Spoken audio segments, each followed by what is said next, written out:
Hi guys.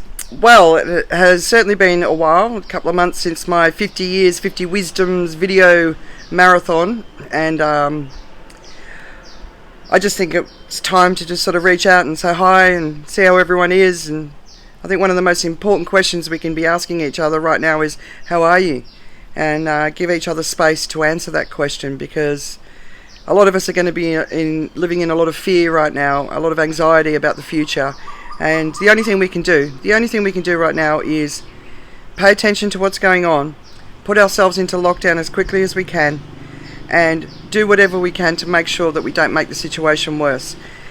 But I had an epiphany today. So I moved to Singapore in 2003, and within a few weeks of it hitting, SARS hit. I hadn't been there long enough to establish a community, to make real friendships. And the couple of people that I knew before I moved there, they left fairly quickly because they wanted to get their kids out of Singapore because they didn't want to put them at risk of getting SARS. Now, the quarantine efforts that were put in at that time, they didn't involve closing down the offices. So basically what it meant is anything outside of the office, like going to a bar, going to a restaurant, any of the social gatherings, they were all cancelled, but we still had at least the human contact during the day. And even with that, I would go home on a Friday afternoon and I would be faced with myself for the entire weekend until I could go back to work on Monday. And I entered a very, very, very deep depression at that time. I was incredibly lonely, and it really took me by surprise. I'd go to bed at night and I'd wake up in the middle of the night and I'd find myself sitting on the edge of the bed crying my eyes out. I'd never done that before. And I've put myself into many, many lonely situations as I've travelled around the world.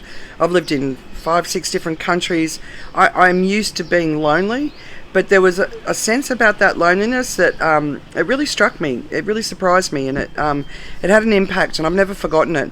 And so one of the things that I wanted to get out there is to the people in the world who have not quarantined yet, whether it's self-quarantine or forced quarantine, is there an opportunity for you to go and find a quarantine buddy? Someone that you can spend that time with so that you're not in total isolation. The technology today is so much better than we had back then in 2003. So we all have an opportunity to stay in touch. But in the meantime, if you're not in lockdown yet, really think about getting someone to share your home with you for that period so that you can come through this together and back each other. Look, you might be able to go into self-quarantine and relish in the silence and the solitude, but not everybody is cut that way, and I'm obviously not cut that way. So quarantine buddies. But the other thing is, if you're not in quarantine yet, get yourself into quarantine as soon as you can. Now, I know a lot of people have no choice. They cannot go into quarantine through their own choice. My sister's a teacher. The schools are still open in Australia, which is putting all of the teaching staff across Australia at risk. I've got other friends who've, just from a financial perspective, unless their business makes the decision, they can't go into quarantine because then they won't be paid at all. I've got a lot of people who are in casual work. People who are in the gig economy. There are a lot of people at risk who are needing to earn money. And we need to be conscious of, governments need to be conscious of how they take care of those people, right? But we all need to be conscious of how we can take care of each other as well. So if you can go into quarantine, if you've got the option to self-quarantine, go for it. Do it now. Don't wait.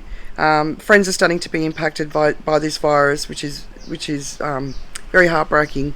So get into quarantine, and if you're by yourself, if you're a single person, think about having a quarantine buddy. But like I said, make sure they're a decent person. I'm stuck with my family and Auntie Vic for the foreseeable future. We're all going to drive each other nuts. It's not easy to be isolated, but we couldn't be in a better place. We can be outdoors, we can be in the sun, there's warm weather, we've got a beautiful swimming pool, we can do laps, we can, so I'm in the best possible place I can be, but I'm also not alone. But because I've been through that, being alone, I just wanted to get that message out. Get a quarantine buddy if you can. Alright guys, hope this is useful. Take care of each other, and let's stay connected to our communities. Let's speak to each other. Let's get on video calls. Let's make sure people aren't stuck in isolation and despair.